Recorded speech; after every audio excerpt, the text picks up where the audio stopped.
चलिए अब पिछले प्रश्नावली 4.5 चल रही थी हमारा पिछले दिनों। कल क्या पढ़ रहे थे? 4.5 4.5। आज 4.5 के आगे के सवाल करेंगे। कल हमने तीसरा तक करवाया था, आज देखेंगे चौथा सवाल। 4 नंबर सवाल में दिया है 2 क्रमागत धन पूर्णांक। चौथा नंबर क्या दिया है? 2 क्रमागत धन पूर्ण संख्याएं ज्ञात कीजिए जिनका गुणनफल 30 है। तो 2 क्रमागत मान लेंगे, तो 2 माना 2 क्रमागत धन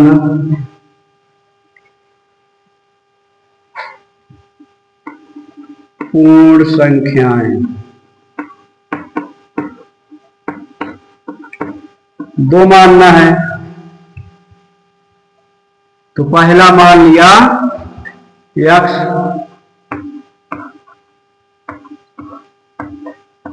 और दूसरा क्रमागत क्रम से ना x प्लस 1।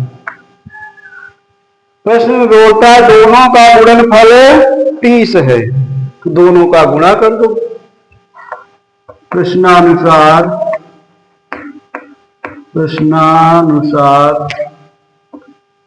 पहले और दूसरे का गुणनफल कितना है? 30। ठीक है, दोनों का गुणनफल 30 है। अब गुणा कर दो इसका अंदर। x का x² प्लस x इक्वल में 30। इधर लाओ x² plus x minus 30 equal में 0।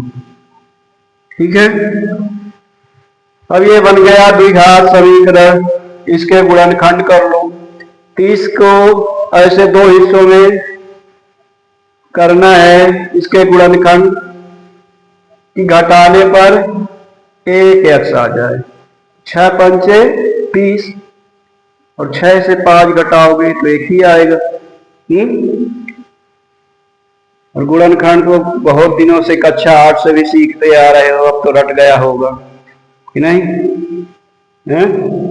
चलो आगे इसके खंड कर लो। क्या आएगा? x² 6x plus 5x minus 30 equal में 0। x² हम 6x, सॉरी गलती हो गई यहाँ पर, minus 6x minus 5x minus 30। 6 पंचे 30, 6x से 5x घटाओगे तो क्या आएगा? x। और 6 और 5 का गुणा करोगे तो 30 आ जाएगा। आया? ये तो जानते ही हो। ठीक है, अब कॉमन ले लेंगे। क्या कॉमन है? पहले में देखो x कॉमन है तो x बाहर करो, फिर बच जाएगा x प्लस 6। इन दोनों में क्या कॉमन है? 5 माइनस का 5 x प्लस 6। जब भी माइनस कॉमन लेते हैं तो अंदर के चिन्ह बदल जाते हैं। अब दोनों में क्या कॉमन है? x plus 6। x plus 6 common लेंगे तो क्या बचेगा? x minus 5। ठीक है, अब इन्हें दोनों को बराबर 0 के करेंगे। यदि x प्लस 6 इक्वल 0 तब x इक्वल कितना आएगा? माइनस का 6। तथा यदि x माइनस 5 इक्वल में 0 तो x इक्वल 5। और x इक्वल में माइनस 6 जो आया अर्थात x बराबर रेखा, तो यह हमारा अमान्य हो जाएगा। क्यों अमान्य होगा? क्योंकि यहाँ हमने क्या माना है? धन पूर्णांक, और यहाँ क्या आ गया है? ऋण पूर्णांक। ठीक है, इसलिए यह अमान्य है। तो हमारा क्या होगा? x बराबर हमें 5 लेना है।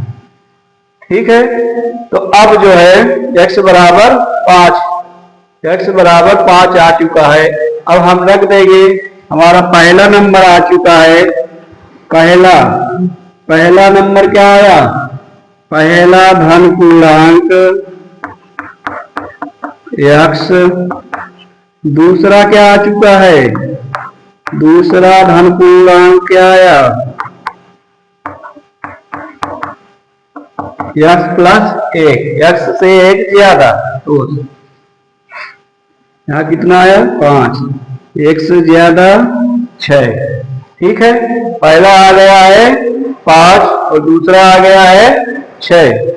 पहला धन पूर्णांक कितना आया? 5 और दूसरा 6। यही हमारा उत्तर हो जाएगा। ठीक है, अब उत्तर की जांच करेंगे। उत्तर की जांच देखते हैं क्या सही है क्या।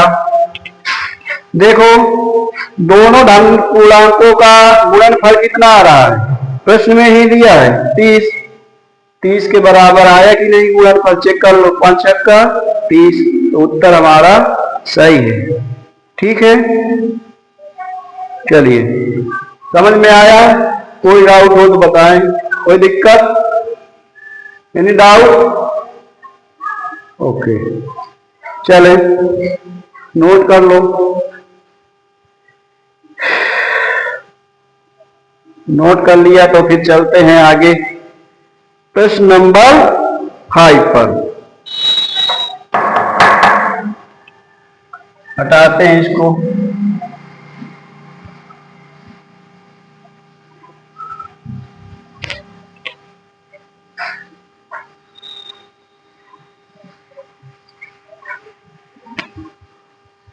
पांचवा सवाल देखिए। पांचवा सवाल क्या है? पांचवा सवाल, दो अंकों की एक धनात्मक संख्या के अंकों का गुणनफल 20 है। संख्या में से 9 घटाने पर अंकों के स्थान बदल जाते हैं, तो संख्या ज्ञात कीजिए। तो दो अंकों की संख्या है, दो अंकों की संख्या है, मतलब इकाई और दहाई है। क्या है? इकाई और दहाई में ही तो होता है 2 अंक है। इकाई और दहाई में ही होता है 2 अंक। तो अब इसमें हमें मानना पड़ेगा इकाई और दहाई। माना इकाई का अंक, इकाई का अंक बराबर x, दहाई का अंक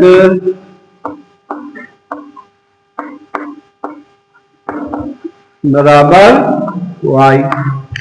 इकाई का x मान लिया और दहाई को y। तब संख्या क्या बन जाएगी हमारी?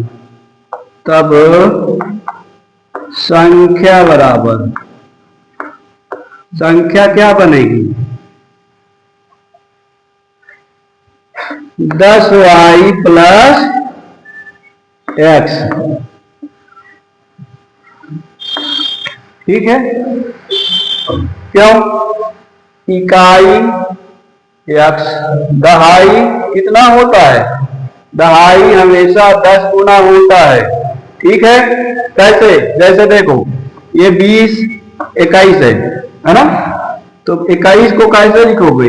1 धन 20 गुणे 10 गुणे 2, 10 गुणे 2 प्लस 1। ठीक है, तो ये 10 गुना 10 दूनी 20, 20 प्लस 1 यानी 21। दहाई जो होता है हमेशा कितने गुना होता है? 10 गुना, सैकड़ा 100 गुना, 1000 1000 गुना। ठीक है, तो इसीलिए ये इकाई प्लस दहाई का 10 गुना, तो ये संख्या हमारी बनेगी। ठीक है, आगे प्रश्न में बोलता है अंकों का गुणनफल। संख्या के अंकों, संख्या के अंक क्या है? x और y। संख्या के अंक क्या है? x और y। अंकों का गुणनफल कितना है? लिख देते हैं संख्या के अंकों का गुणनफल, अंकों का गुणनफल यानी एक्स वाई बराबर में 20। ठीक है, यहां से किसी एक की वैल्यू निकाल सकते हो, एक्स बराबर या वाई बराबर ऐसे कर सकते हो।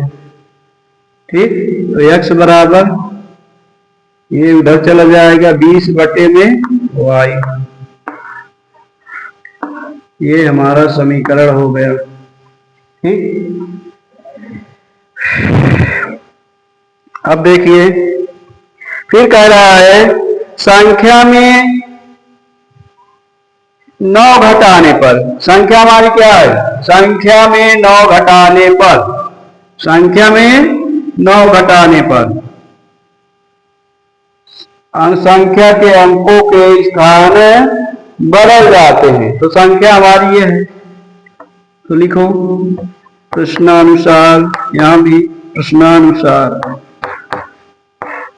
संख्या में, संख्या हमारी क्या है 10y प्लस एक्स, कितना घटाना है 9, 9 घटाने पर, 9 घटाने पर अंकों के स्थान बदल जाते हैं, संख्या के अंकों के स्थान बदल जाते हैं, यानी इकाई का दहाई में हो जाता है, दहाई की इकाई पर पहुंच जाता है।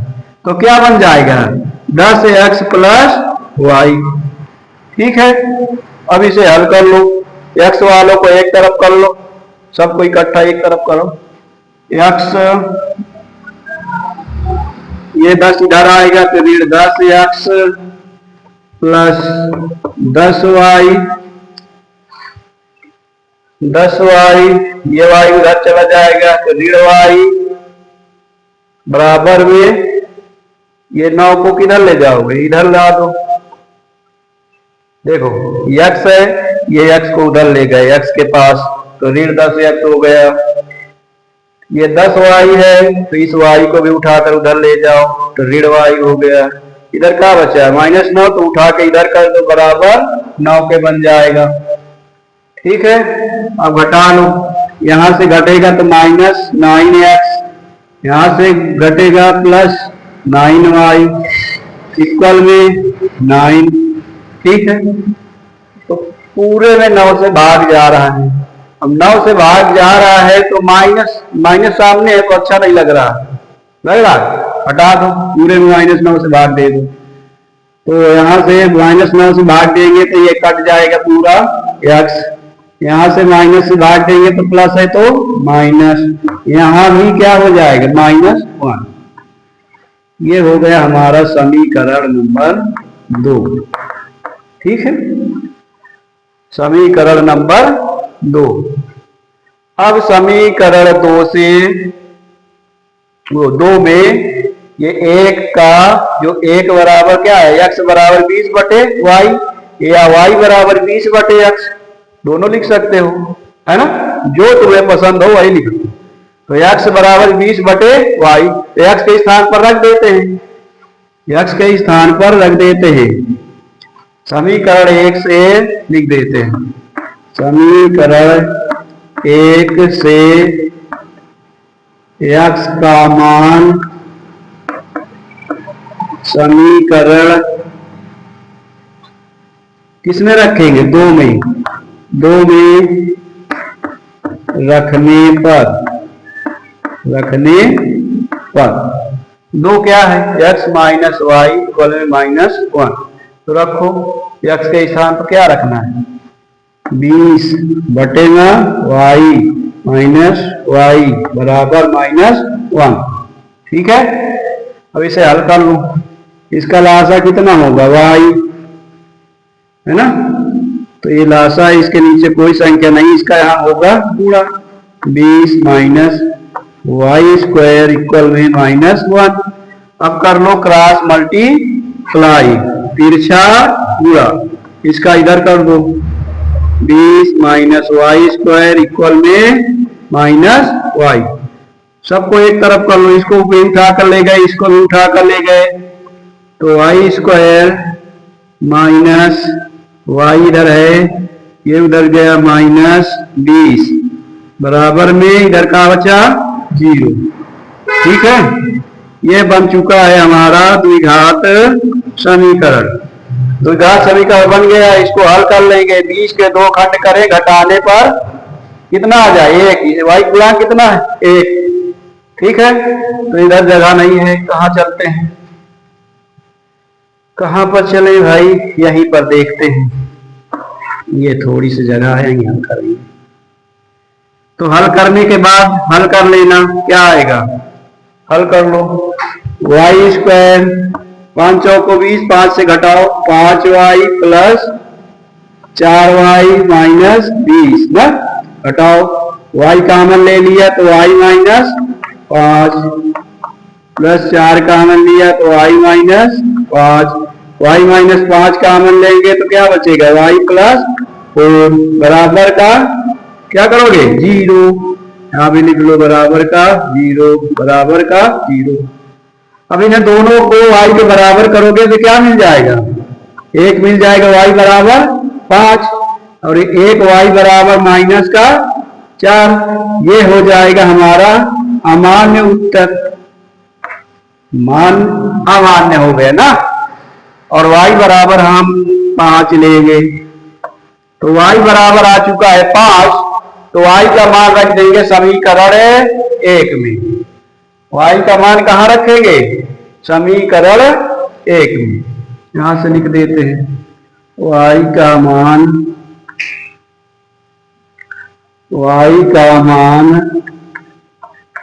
समीकरण 1 में रखने पर, y का मान समीकरण 1 में रख दो तो x बराबर 20 बटे y की जगह क्या रखोगे 5 रखो, 5 चौको तो x का क्या मिल गया 4। अब हमारी संख्या क्या बन जाएगी, संख्या में रख दो भाई, यहाँ रखो संख्या बराबर, तो बड़े सवाल हो गए, 10 गुणे y की जगह पर 5 प्लस x की जगह पर 4, 10 50 50 प्लस 4 कितना बन गया 54। ठीक है, यही उत्तर हो जाएगा हमारा। ठीक है, अब हम इसको जांच कर लें क्या सही है हमारा उत्तर की गलत है। अंक क्या है हमारे, देख लो, अंकों का गुणनफल 20 और प्रश्न में ही बोला था अंकों का गुणनफल 20, इसी से हम वेरीफाई कर लेंगे, है ना। और 54 है, 54 में 9 घटा दो, 54 में 9 घटा दो तो अंकों के स्थान बदलेंगे कि नहीं बदलेगा, चेक कर लो, बदल जाएगा।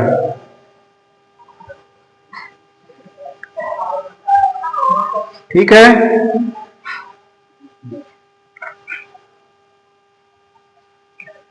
कितना आ गया समझ में, किसी को कोई दिक्कत, कोई डाउट कहीं पर हो तो बताओ।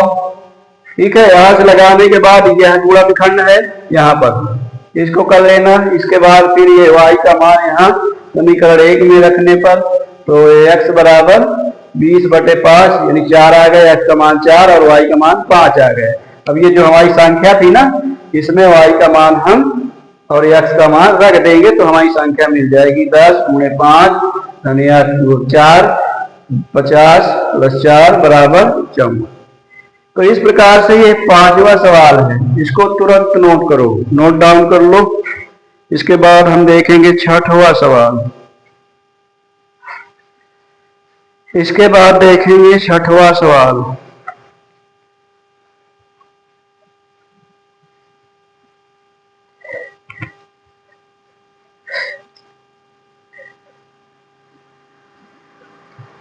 चले 6वां सवाल में मिटा देते हैं हम इसको।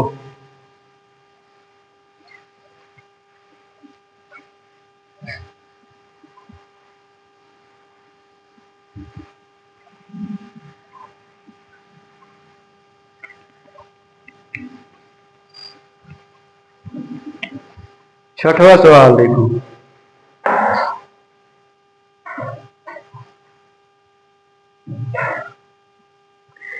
एक धन पूर्णांक का वर्ग उस पूर्णांक के 9 गुने से 22 अधिक है। ठीक है, पूर्णांक ज्ञात कीजिए। छठवां सवाल है, एक धन पूर्णांक का वर्ग उस पूर्णांक के 9 गुने से 22 अधिक है। तो मान लेंगे, माना धन पूर्णांक बराबर, माना धन पूर्णांक बराबर x। ठीक है, पूर्णांक का वर्ग, इसका वर्ग कर दो। पूर्णांक का वर्ग क्या होगा? X square. अब प्रश्न में बोल रहा है एक धन पूर्णांक का वर्ग, ये धन पूर्णांक है और इसका वर्ग ये एक्स स्क्वायर, पूर्णांक के 9 गुने से 22 अधिक है। एक धन पूर्णांक का वर्ग यानी कि ये वर्ग, इसका अगर हम 9 गुने अर्थात 9x कर दें, है ना, तो कितना अधिक बढ़ेगा? 22 अधिक, मतलब वर्ग का और इसके 9 गुने का अंतर 22 के बराबर है। ठीक है, सीधे से लिख देंगे प्रश्नानुसार।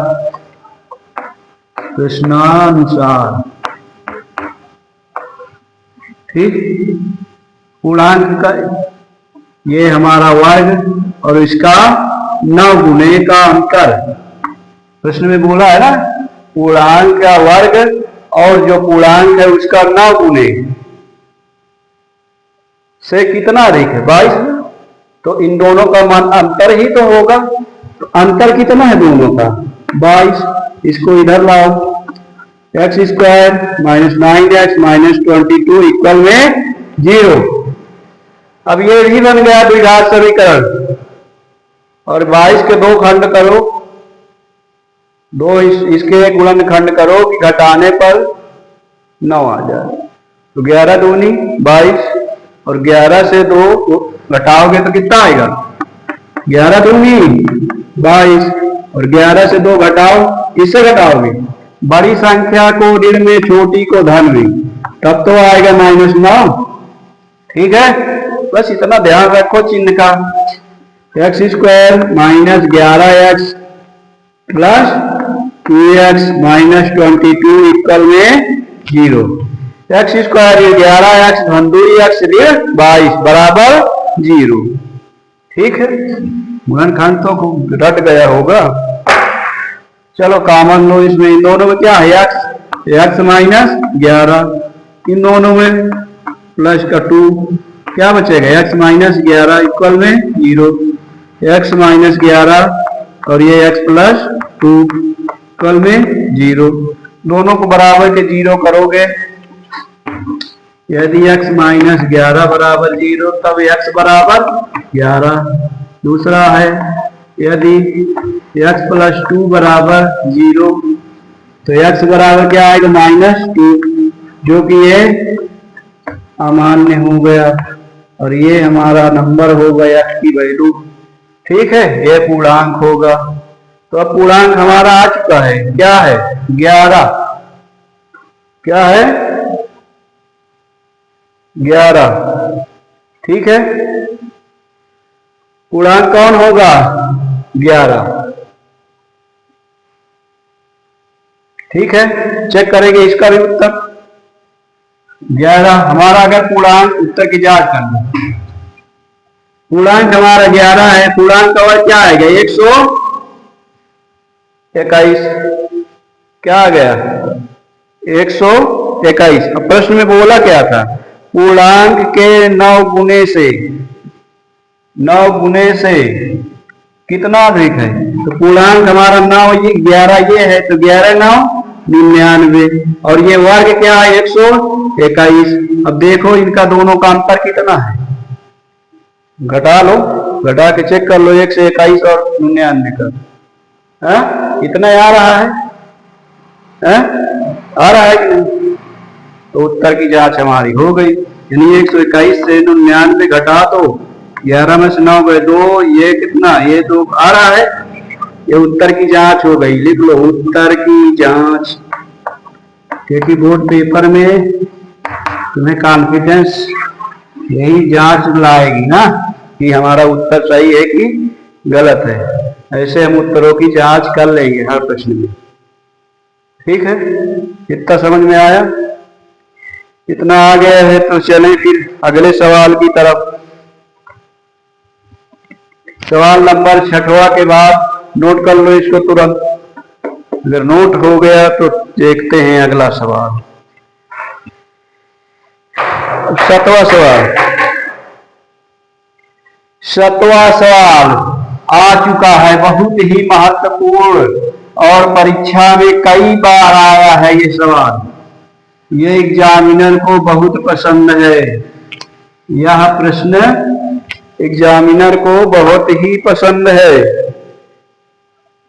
क्या है सवाल? ऐसी दो संख्याएं ज्ञात कीजिए जिनका योग 27 और गुणनफल 182 है। ये 2022 में आ चुका है और 25 में आ चुका है, 36 में आ चुका है, तो 27 में तो संभावना बनती ही है ना। और हमने बताया कि ऐसे ही कोई एक सवाल परीक्षा में आएगा, बोर्ड पेपर में पूछ लेगा संख्याओं पर आधारित। ठीक है, पिछले 2-3 सालों से 4 साल से यही संख्याओं पर आधारित हर वर्ष सवाल एक आ रहा है, यही पैटर्न है। ठीक है, तो 7वां भी आया है, 8वां भी आया है कई बार।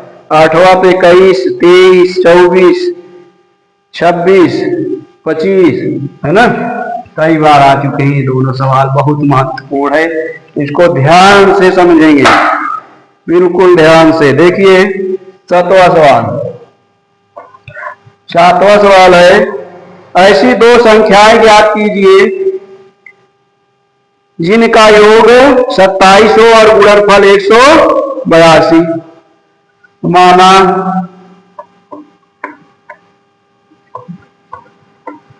पहली संख्या बराबर x, क्योंकि दोनों का योगफल कितना है 27, अगर एक मिल गई तो दूसरा तो उससे घटाकर पता कर लेंगे, है पता हो जाएगी। तो दूसरी संख्या क्या होगी? दूसरी संख्या बराबर 27 माइनस x, क्योंकि दोनों का योगफल कितना है 27। अब जोड़ कर देखो, x से x कट जाएगा, 27 आएगा कि नहीं है? और प्रश्नानुसार, अरे प्रश्नानुसार लगा दो भाई, गुणनफल कितना है 182। प्रश्नानुसार दोनों का गुणनफल कितना है 182। अब गुणनखंड कर तो लोगे नहीं, करो।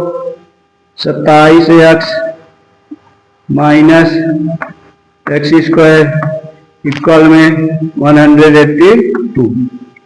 सब एक तरफ कर लो, एक्स स्क्वायर ये उधर चला जाएगा, माइनस 27x, ये तो प्लस में है, इधर रहेगा 182 बराबर 0। ठीक है, x square minus 27x plus 182 equal में 0। एक्स स्क्वायर 27x प्लस 182 बराबर 0। अब इनके दो खंड करो, किसके 182 के, 182 के दो खंड करो, घटाने पर कितना आ जाए 27। है ऐसे कोई नंबर? चलो देखते हैं, देखते हैं गुणनखंड ऐसे कर लो। 2 से काटो, 2 या 16, कितना बच जाएगा 2 या 16, दुनिया 18, हाँ 9 बार दुनिया 18। ठीक है, और 2 1 का 2। अब कितने से कटेगा 7 से, 13 7 91। ये तो 2 नंबर बना लो, 2 जोड़ा, एक तो ये बन गया, एक ये बन गया, 14 और 13। चेक करो, 14 13 गुणनफल 182 आ रहा है, घटा जोड़ने पर 27 आ रहा है, हाँ ये भी आ रहा है। बस हमारे दोनों नंबर मिल गए, क्या 14 और 13। लिखो यहाँ एक्स स्क्वायर जोड़ने पर आएगा और यहाँ ऋण आएगा, तो दोनों में समान चिन्ह रहेगा, रहेगा कि नहीं? जीरो। एक्स कॉमन लिया तो एक्स माइनस 14, फिर 13 कॉमन लिया तो एक्स माइनस 14 बराबर जीरो। एक्स माइनस 14 कॉमन लिया तो एक्स माइनस 13, इनको दोनों को बराबर जीरो पे करो। यदि x माइनस 14 बराबर जीरो, x बराबर उधर जाएगा तो धन 14। दूसरा, यदि x माइनस 13 बराबर जीरो तो x बराबर 13, x बराबर कितना आ गया 13। ठीक है, तो क्या नंबर आ चुके हमारे 13 और 14। अब जोड़ के जांच कर लो, चेक कर सकते हो। उत्तर हमारा क्या आ चुका है, उत्तर आ चुके हैं संख्याएं हमारी 13 और 14। अब चेक कर लो, दोनों का योगफल 27 आ रहा है, तो यही तो उत्तर होगा। वेरीफाई करना सीखते रहो, ठीक है, वेरीफाई करना सीखते रहो। 13 और 14, 13 और 14 ये दोनों हमारी क्या हो गई संख्याएं। ठीक है, अब एक सवाल और बताएंगे, इसको नोट कर लो। ठीक है, नोट कर लिया।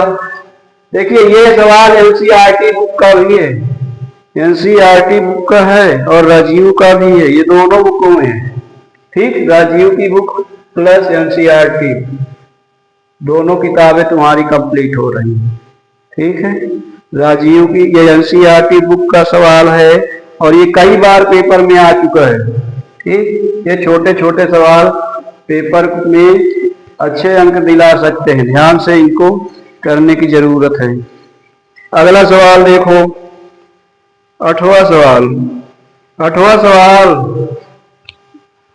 सवाल तो एग्जामिनर के इतना पसंद आ गया, इतना पसंद आ गया कि बार बार एग्जामिनर 8वां सवाल ही छाप रहा है। नहीं, देखो कितने बार छपा है, 21, 23, 24, 25, 26, इस बार भी आएगा क्या, 27 भी लगता आएगा। देखो महत्वपूर्ण सवाल है 8वां सवाल भी, और ये एनसीईआरटी का ये भी सवाल है, प्लस राजीव की बुक में भी दिया है। दो क्रमागत धनात्मक पूर्णांक ज्ञात कीजिए जिनके वर्गों का योग 365 है। तो अभी क्रमागत नंबर बताए थे कैसे माने थे, है ना। दो क्रमागत नंबर हमें देख लेना है, कौन कौन होते हैं क्रमागत दो, x प्लस 1, इसी प्रकार मान लेना है। बस छोटा सा सवाल है, माना दो क्रमागत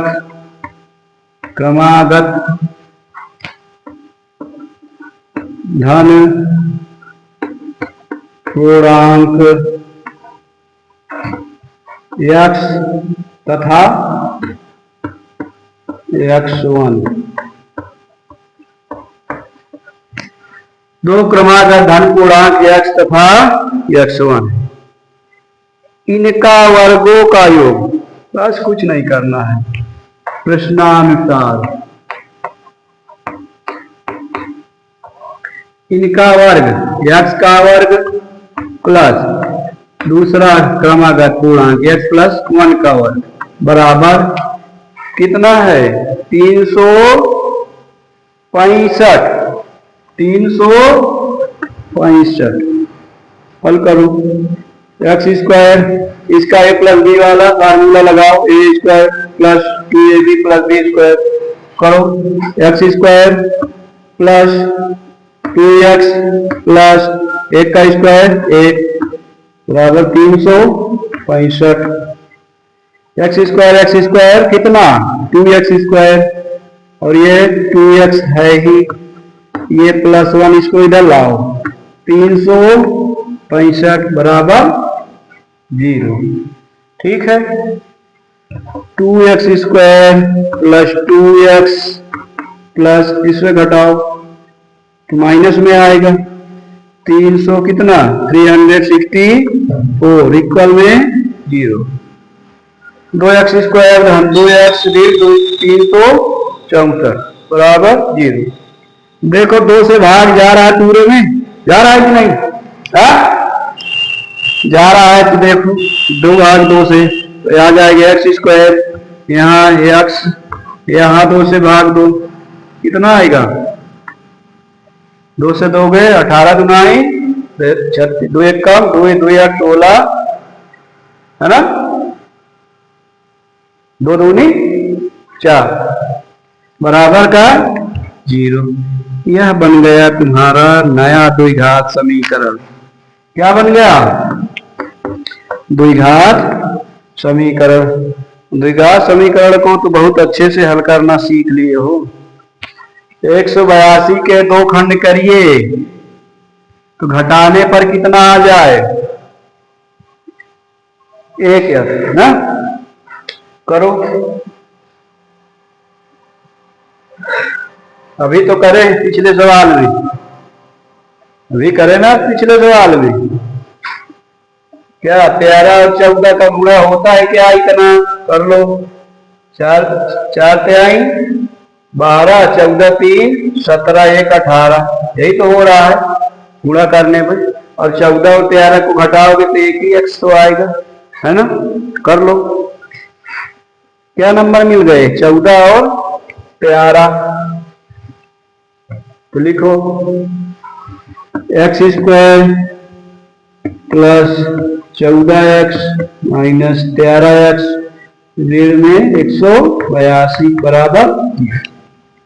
कॉमन क्या है इसमें? x ले लो, x प्लस 14, इन दोनों में 13, यहां से 13 लोगे तो बचेगा 14, ठीक है।